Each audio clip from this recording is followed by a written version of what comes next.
vamos estudar o livro de Efésios. Eu gostaria que os irmãos abrissem lá no capítulo 1 do livro de Efésios. Nós vamos ler Efésios de 1 a 5. A carta de Efésios foi escrita pelo apóstolo Paulo, aos cristãos da igreja. Éfeso está hoje na região do país, da Turquia, na Ásia Menor. Era uma igreja, portanto, de gentios, em sua maioria. Provavelmente quem iniciou essa igreja foi Priscila e Áquila, dois irmãos muito citados aí, que Paulo sempre está citando. Paulo, nesse momento, estava preso em Roma. No momento que ele escreveu essa carta, ele estava preso em Roma. Ele ficou cerca de uns 2 anos preso, mais ou menos. E aí,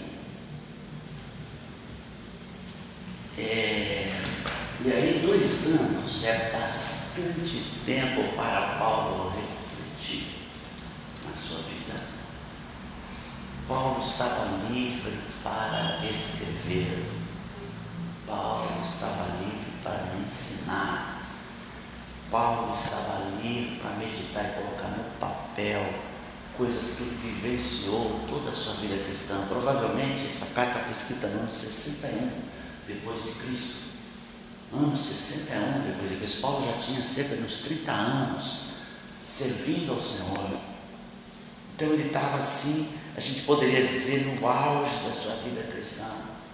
Ele já tinha escrito, ele escreveu essa carta depois que ele passou por todos aqueles problemas que a gente lê lá em 2 Coríntios, no capítulo 11, que ele vai falando: olha, trabalhei muito, já passei por prisões, fui açoitado 5 vezes, 40, 39 açoites, em perigos de morte eu já passei servindo a Deus, eu já fui fustigado com varas, eu já fui apedrejado, eu já entrei em naufrágio 3 vezes, eu já entrei em perigo nas cidades, em perigo nos desertos, em perigo nos mares, em perigo entre gentios. Ele vai falando toda a história dele. Impressionante esse homem, E ele agora está aqui, já sente fome dele, já sem ter muito, já sem ter nada, sem ter pouco, então posso naquele que me fortalece. E aí ele está no momento em que ele para, porque ele está preso, não tem como sair de lá. Então ele para e começa a refletir todo o seu ministério, 30 anos de ministério, talvez já no final da sua vida, E ele começa a falar dessa vivência profunda que ele teve com Deus, uma vivência inspirada de Deus no decorrer de toda a sua existência, um relacionamento profundo com Deus. Ele começa a raciocinar, ele vai escrever para os crentes de Éfeso. Esse é o contexto da vida de Paulo. Ele começa a escrever para os irmãos da cidade de Éfeso, uma igreja que cresceu entre os gentios.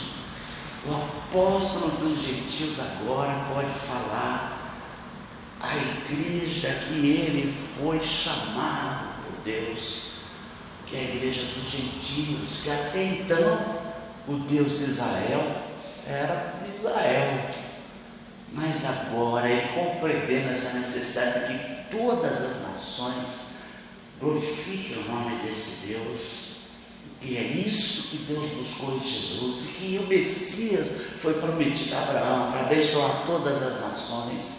Então agora ele começa a parar, a pensar, e ele escreve essa carta impressionante, que vai falar, que tem como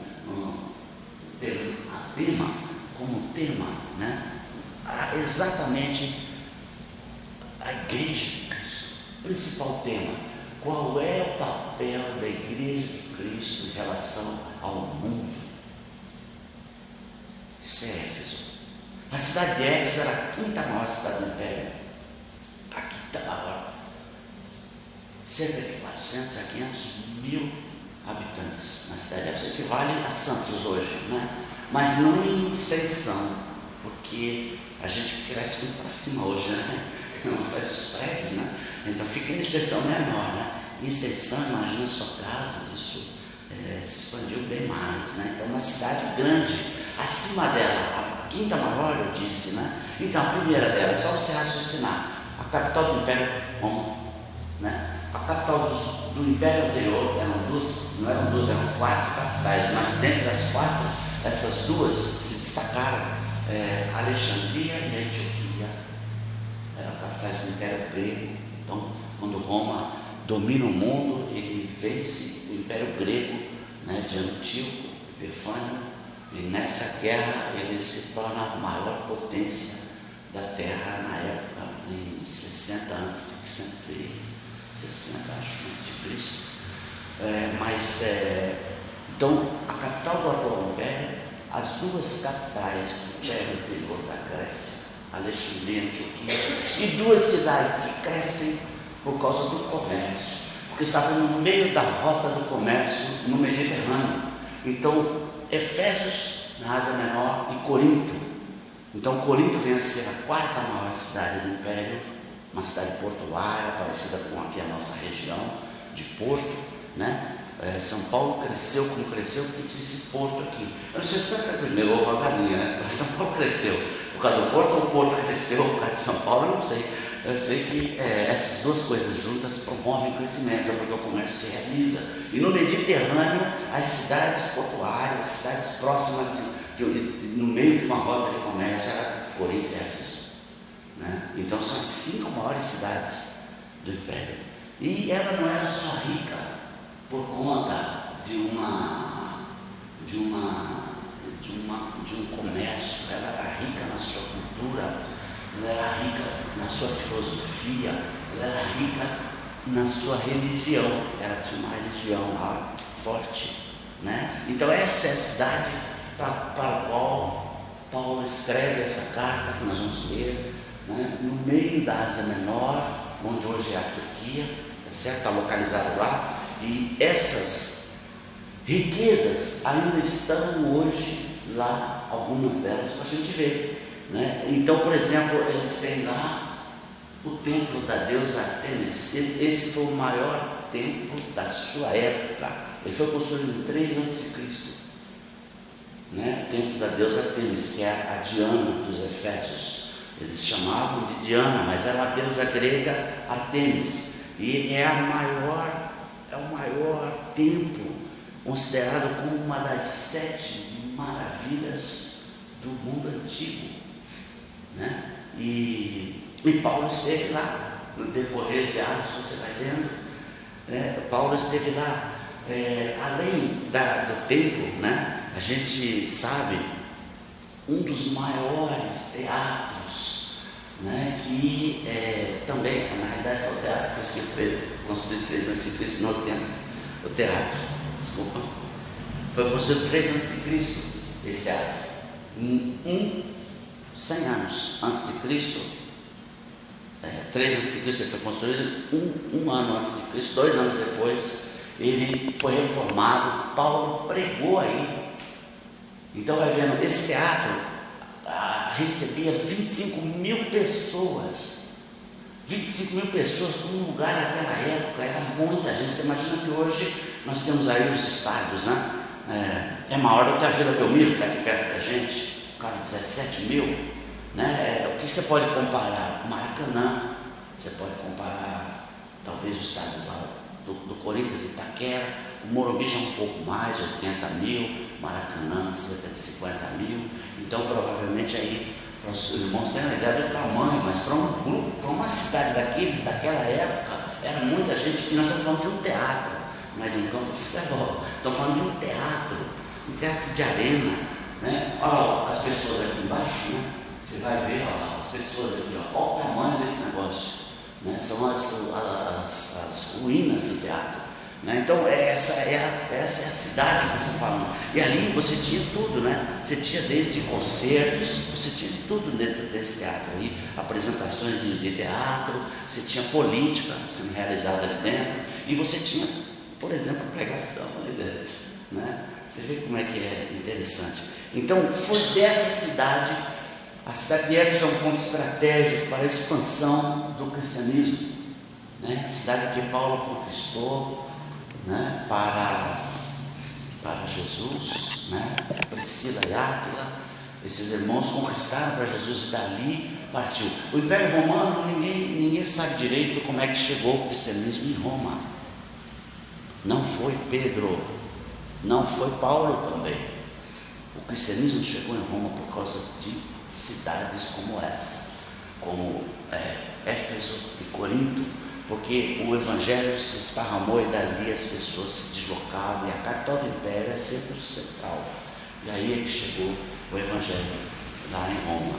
Então esse foi um instrumento valioso na pregação do evangelho entre os gentios, a cidade de Éfeso, né? E Paulo começa escrevendo nessa carta. Você vai ver diversos assuntos importantes, né? Você vai ver falando sobre a humanidade de Cristo, sobre a humanidade em Cristo. Você vai ouvir falando qual é o propósito de Deus ao estabelecer a igreja, que somos nós, um corpo vivo de Cristo, porque é como as pessoas vão conhecer Jesus no decorrer dos séculos, por causa da igreja, por causa dos irmãos.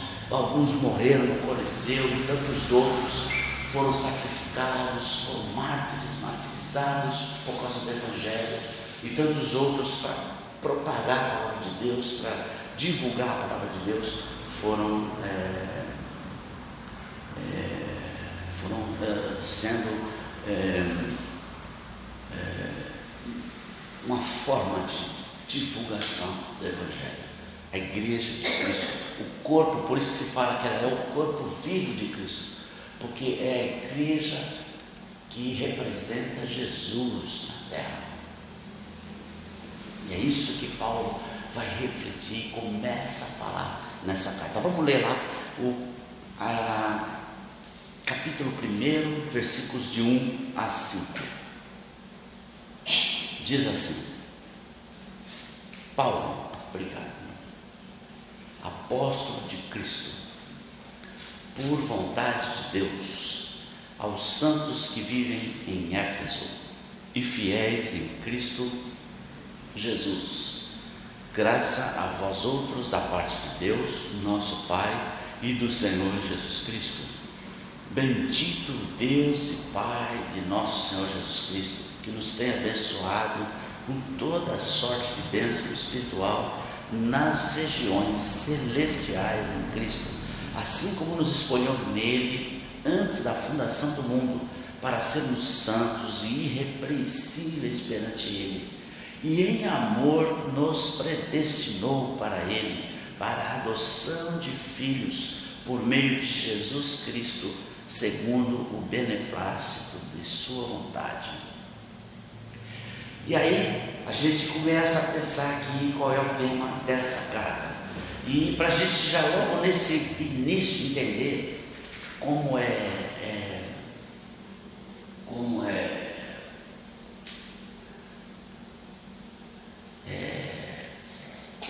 interessante, nós vamos ver uma coisa que é comum no livro de Efésios.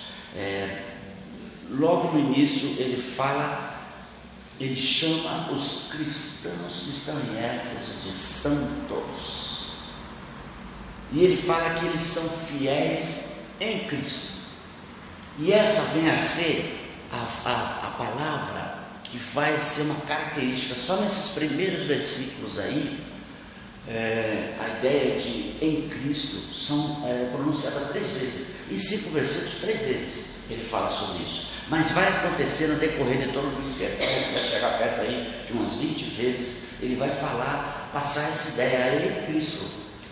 Então a gente pode dizer que essas são as palavras-chave para o entendimento do livro de Efésios, e ele vai desenvolver aí vários temas, né? Nós vamos ver outros temas, mas essa palavra em Cristo continua sempre sendo citada, e juntamente com essa ideia, né, ele passa a questão dos santos, também aí uma chave para a gente entender o livro de Efésios, né, quando ele chama os cristãos da igreja de Éfeso de santos, né, juntamente com essa ideia, nós vamos entender que ele é Paulo, quem é Paulo? O apóstolo dos gentios, escrevendo para uma das maiores igrejas gentílicas, que foi plantada por ele, foi desenvolvida, foi amadurecida pelo seu exemplo, pela sua ministração. Paulo permaneceu cerca de uns 3 anos ministrando na igreja de Éfeso.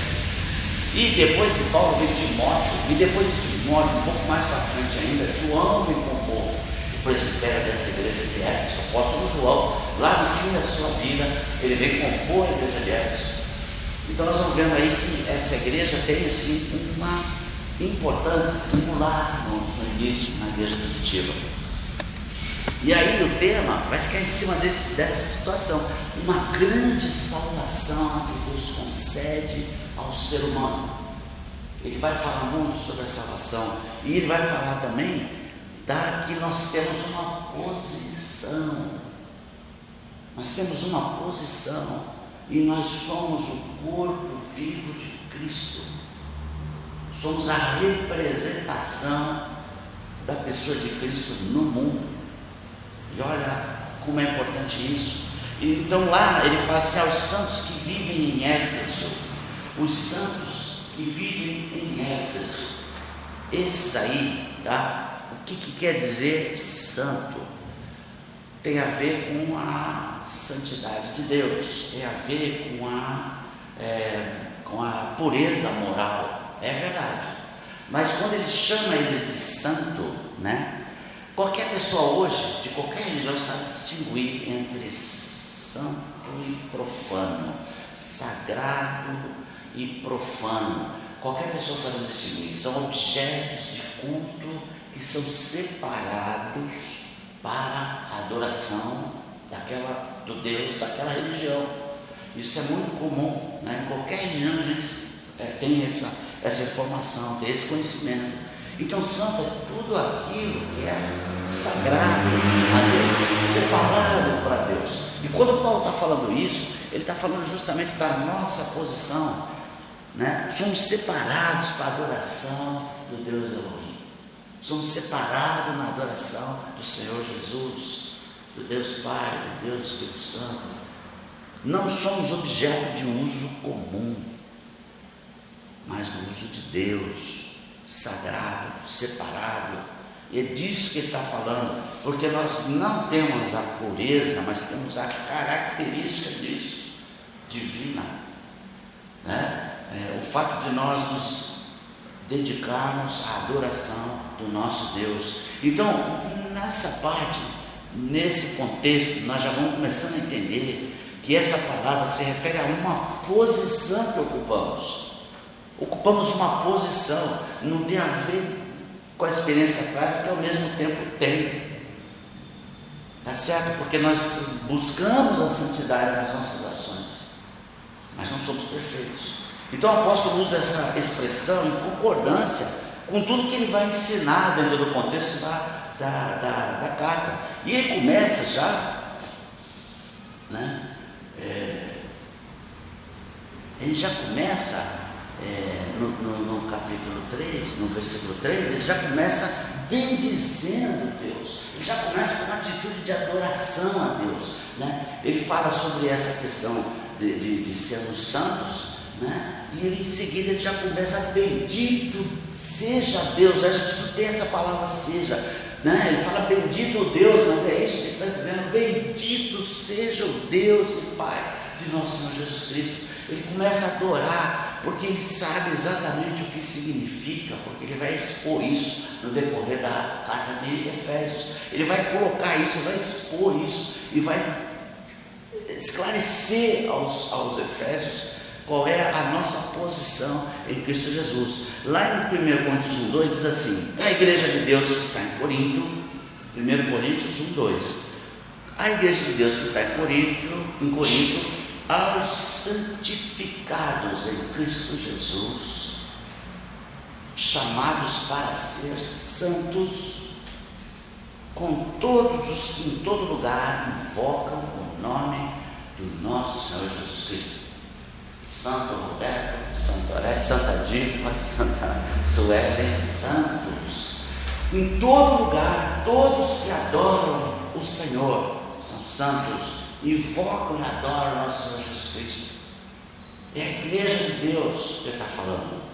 A igreja de Deus que já não mais se resume a uma nação, uma tribo, a tribo de Abraão, a tribo de Jacó. Ela não se refere mais somente a essa tribo, mas a todos os povos. E ele une, ele faz dos dois, ele faz um. Não tem mais gentil e judeu. A adoração ao nosso Deus. Ele faz dos dois, ele faz um.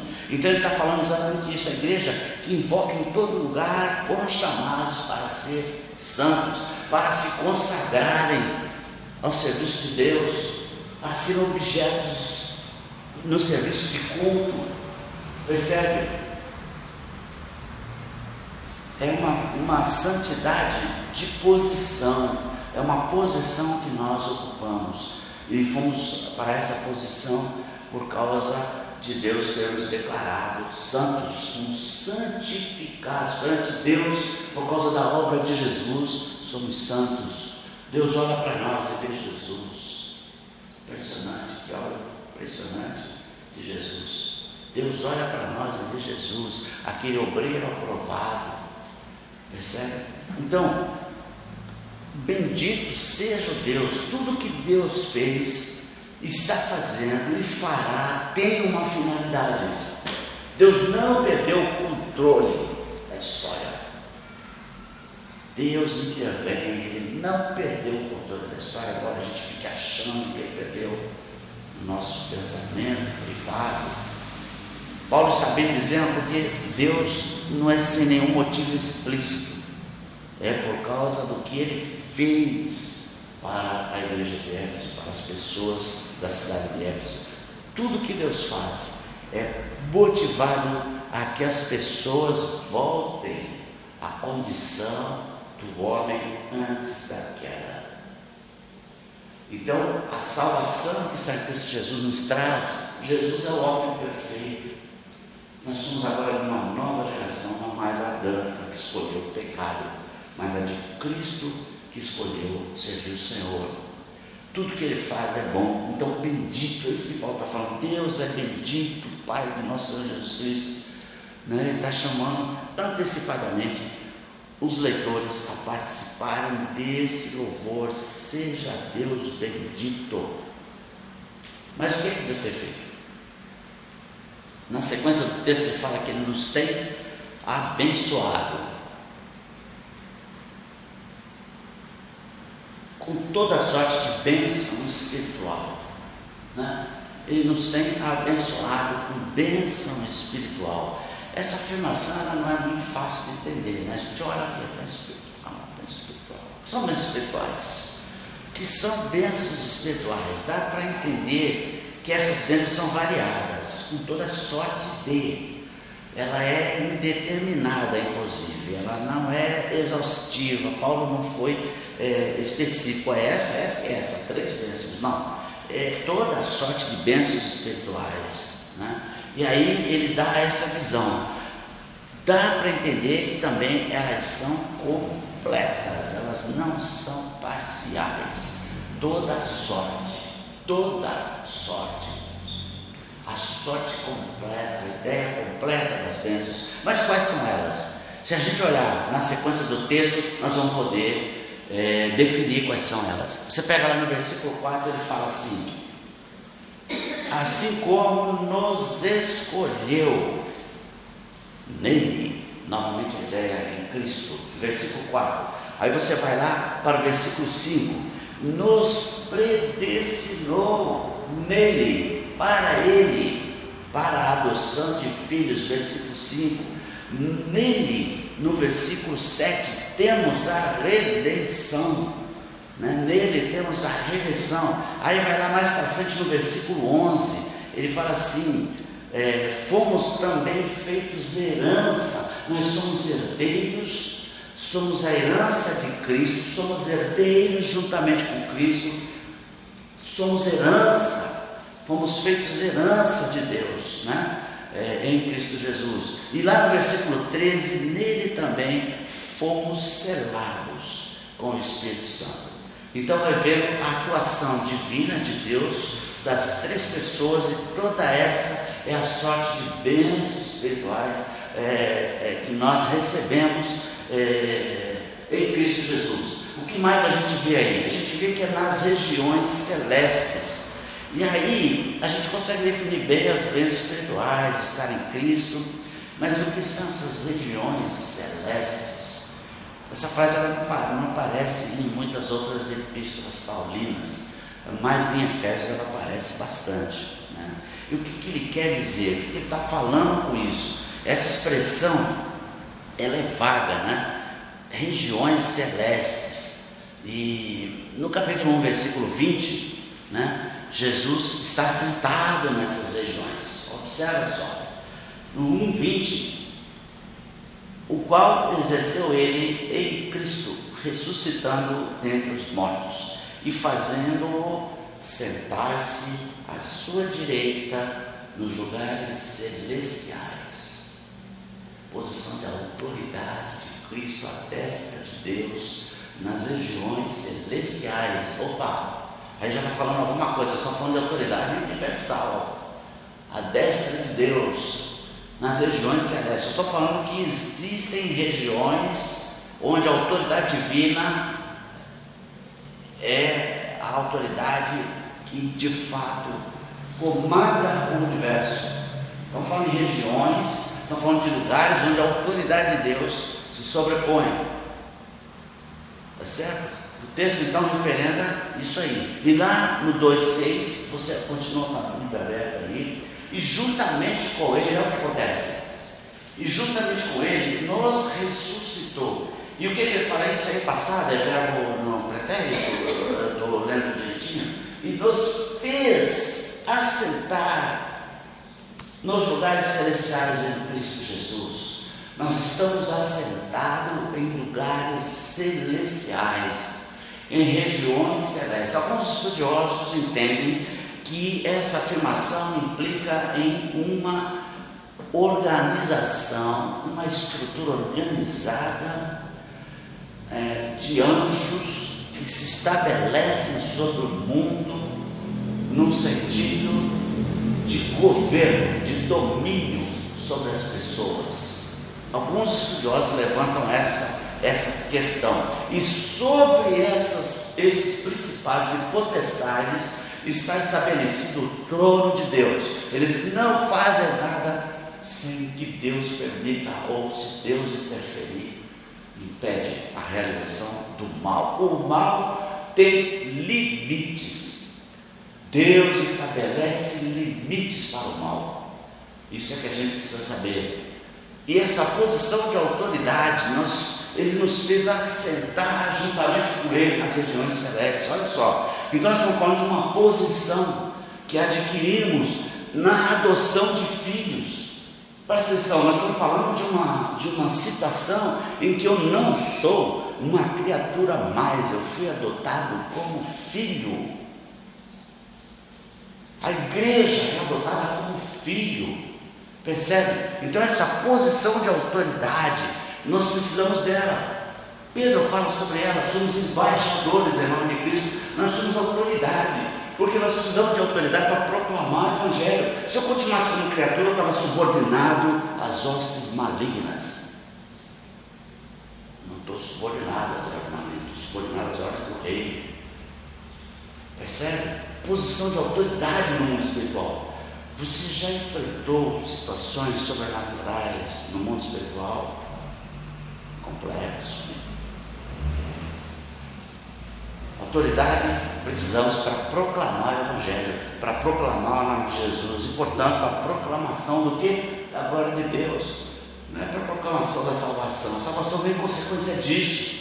No centro está o Deus eterno, Criador de todas as coisas, o Deus triuno. Não sou eu o centro, não é você o centro, e não é aquele homem lá que está precisando receber a palavra de salvação. Aliás, a nossa palavra de salvação, ela é uma ordem de Deus. Converta-se. Embora nós temos a opção de negar, Deus emitiu uma ordem do alto trono. Converta-se. Não foi dada essa alternativa para mim, não. minha liberdade é limitada a fazer a vontade de Deus, e quando eu estou fora dela, eu vou responder por isso. Percebe? Deus é soberano, é Senhor de todas as coisas. Então a proclamação da glória dele, né? Não porque nós somos os tais, mas porque Ele é glorioso, Senhor de todas as coisas. Então ela nos foi concedida para a proclamação, para a libertação dos cativos, e que o nome de Deus, dentre todas as nações, seja glorificado. E Efésios 3,10 diz: para que pela multiforme sabedoria de Deus se torne conhecida agora dos principados e potestades dos lugares celestiais. Ele recua sobre a minha ordem, recua sobre a sua ordem, por causa do Espírito que habita em você, magnífico de Deus que habita em você. Ele recua sobre a sua ordem. O ser mais poderoso criado agora está debaixo da nossa autoridade. Então você vai vendo que Paulo enxergando tudo isso, ele fala: nossa, que coisa impressionante. Ele começa: bendito seja Deus e Pai do nosso Senhor Jesus Cristo, porque isso aí não era revelado. O reino de Jesus é muito superior do que o reino messiânico que os judeus visualizavam. Eles se limitavam num reino terreno, mas quando Jesus veio, ele revelou uma outra história, um reino universal sobre todo o universo. Ele revelou o reino que de fato ele vinha revelar, que é o reino de Deus. E a igreja dos santos separados para a glória de Deus, que vão agora proclamar a multiforme sabedoria de Deus em você. Aos principados e potestades, porque a nossa luta não é contra carne e sangue, sim contra principados e potestades. Lá em Efésios 6,12, lá no finzinho de Efésios ele vai falar isso, contra os dominadores, domínio sobre as pessoas desse mundo tenebroso. Então esse é o estar em Cristo. Estamos em uma posição de autoridade e temos responsabilidade com isso. Essas esferas, regiões celestes, elas são habitadas por essas hostes espirituais, né? E com a finalidade de quê? De cumprir as ordens do seu príncipe. O príncipe desse mundo, ele já foi julgado. O príncipe desse mundo tem uma estrutura hierárquica de anjos com a finalidade de roubar, matar e destruir. E nós estamos aqui para esse conflito espiritual, porque não é contra as pessoas que nós estamos lutando, mas contra principados e potestades que dominam esse mundo tenebroso, contra as forças espirituais do mal. Então essa esfera aí, as regiões celestes, onde esse conflito se realiza, onde nós temos que estar ali linkados no Senhor Jesus, como cabeça da igreja, para enfrentarmos essa situação toda, e não nos deixarmos levar por aquela inclinação da nossa carne, por aquela corrente do mundo numa direção errada, e muito menos para as ordens do diabo. Olha, eu vou te dar o mundo inteiro se tu me adorares. Ele nem tem mundo, ele não é dono, mas ele continua cegando entendimento e lutando pelo domínio das pessoas.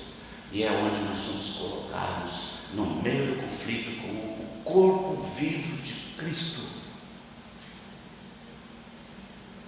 Essa influência maligna é bem evidente atualmente, né? A gente vê, por exemplo, aí situações que eu quero aqui trazer como uma coisa no meio atual, né? A primeira coisa que ninguém acredita, cara, no diabo existe, isso não existe. Existe, se você vê o que está acontecendo, o mal provém dele, não provém de Deus. O mal provém dele, é muito fácil, né? E se propaga por causa dele, tá certo? Então essas coisas acontecem por causa da sua influência sobre o mal, sobre as pessoas, do seu domínio sobre as pessoas. A miséria, a violência, a pobreza, o sofrimento humano, tudo isso, a falta de atos de misericórdia. Você já percebeu como é complicado isso? E a igreja, esse equilíbrio que Deus coloca no mundo, é sal e luz, sal que tempera, que purifica, que não deixa deteriorar, que não deixa corromper, sal e luz que ilumina o caminho, que mostra a direção. Sal e luz é em você. Olha que peso, que responsabilidade impressionante. Então estamos em Cristo. Houve agora um atentado aí a um candidato da presidência. Eu não estou querendo aqui falar sobre política, mas de uma realidade que acontece da maldade humana, né? É um negócio meio complicado. Nós estamos falando de um momento onde a igreja precisa ter a palavra de equilíbrio. Eu não sei se ele vai ser presidente, não tenho ideia. Não é o meu candidato, mas também pouco importa se ele é ou não o meu candidato. Se é o seu, pouco importa isso. Eu quero dizer que a dificuldade é de que se mantenha o equilíbrio de situações assim. A gente começa a falar bobagem, aí é a igreja tem que estar em equilíbrio. O Senhor proverá, quem é o homem que vai assumir lá. E se assumir alguém que vai trazer o chicote para esse povo, Deus permitiu. Eu não sei se vai ser ele, se vai ser outro. Mas a gente precisa ter sempre a palavra de equilíbrio, de confiança em Deus, porque Ele não falha no seu planejamento em tempo algum. Todas as bênçãos são possíveis exclusivamente por meio de Cristo, porque nós estamos em Cristo. A salvação é porque nós estamos em Cristo. Aquele que tem o Filho tem a vida, se não tem o Filho, não tem a vida eterna. Está lá em 1 João. Então presta atenção que isso é de uma importância, né, assim, sem igual para a nossa vida e para a vida das pessoas e a manutenção da nossa convivência com Deus. Então, em Cristo, estarmos em Cristo é fundamental. No versículo 10, ele vai falar sobre o mistério da sua vontade, de fazer convergir nele, em Cristo Jesus, de fazer convergir nele, na dispensação da plenitude dos tempos, todas as coisas, tanto as do céu como as da terra.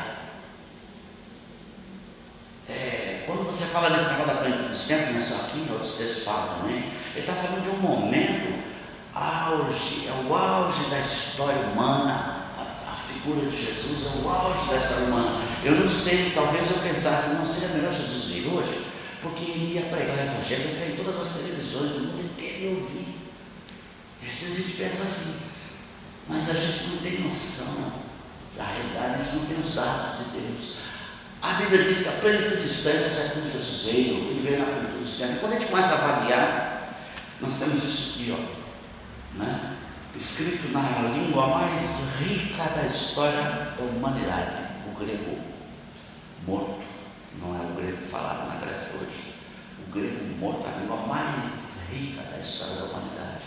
E a gente tem momentos onde toda aquela história da filosofia grega está impregnada, por exemplo, na Palestina, toda aquela história toda convergiu na Grécia e em Roma, com o poder de Roma, estabelecendo formas de se deslocar dentro do Império, onde o cristianismo foi esparramado dentro do Império Romano com segurança. Depois morreu gente para chuva, mas no início o Evangelho se esparramou.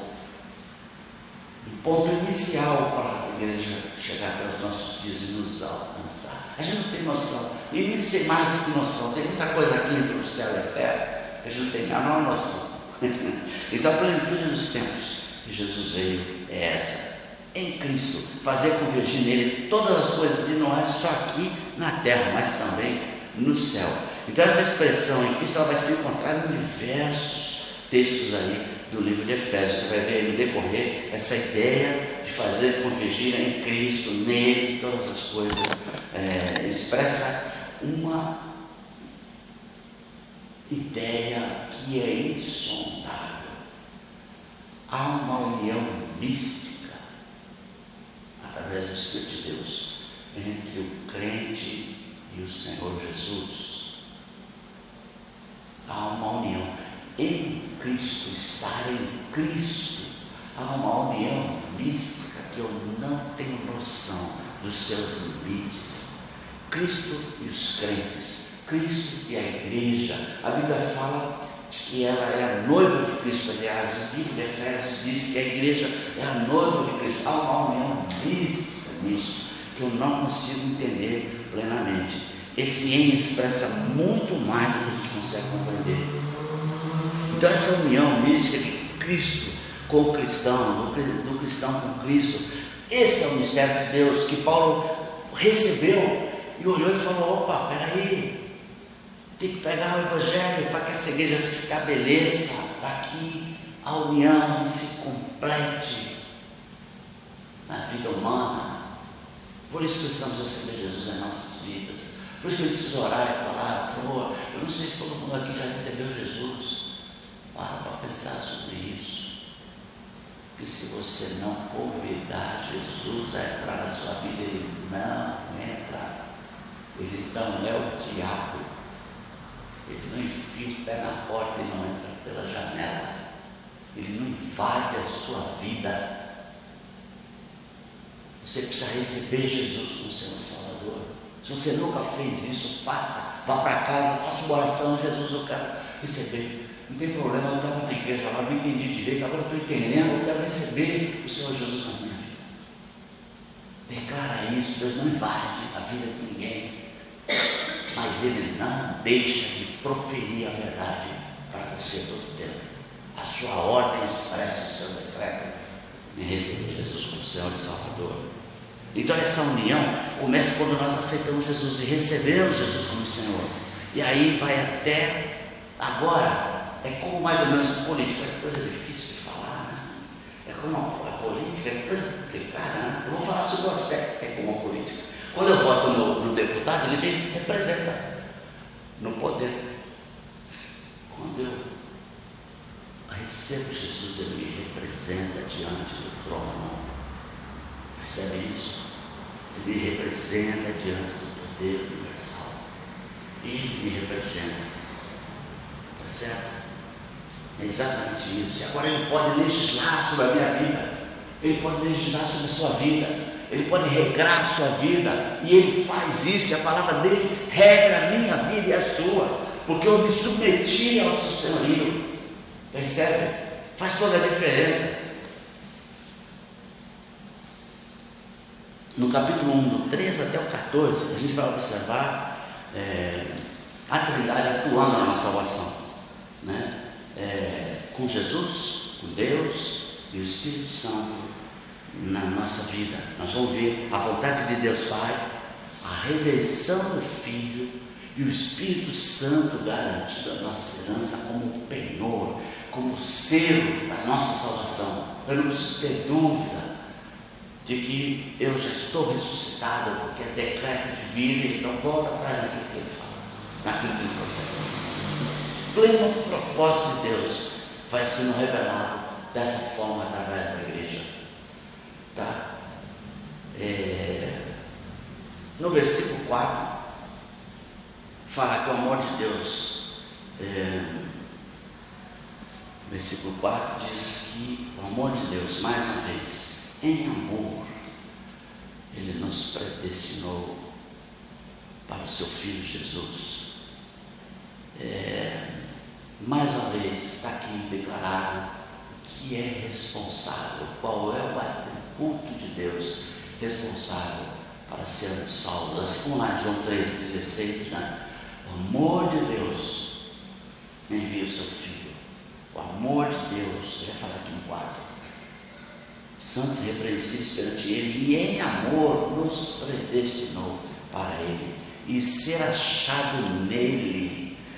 Filipenses 3,9 fala assim: e ser achado nele, não tendo justiça própria. Eu não sou justo, mas eu sou justificado. Eu não tenho justiça própria, mas tenho quem me justifica: Jesus. Não tendo justiça própria que procede de lei, não, eu cumpro a lei, tenho feito tudo, jovem rico, tenho feito tudo segundo a lei. Essa é justiça própria. Então por isso você merece o céu. Não. Percebe? Nós fazemos as coisas certas e cumprimos a lei como consequência de recebermos Jesus, o Espírito de Deus na nossa vida. Não fazemos isso para merecer o céu. Somos salvos pela graça. Senão, aqui é mediante a fé. Não temos justiça própria que procede de lei, senão aqui é mediante a fé em Cristo Jesus. A justiça que procede de Deus, baseada na fé. Justificados, pois, mediante a fé, temos paz com Deus. Gente, eu queria concluir. Nós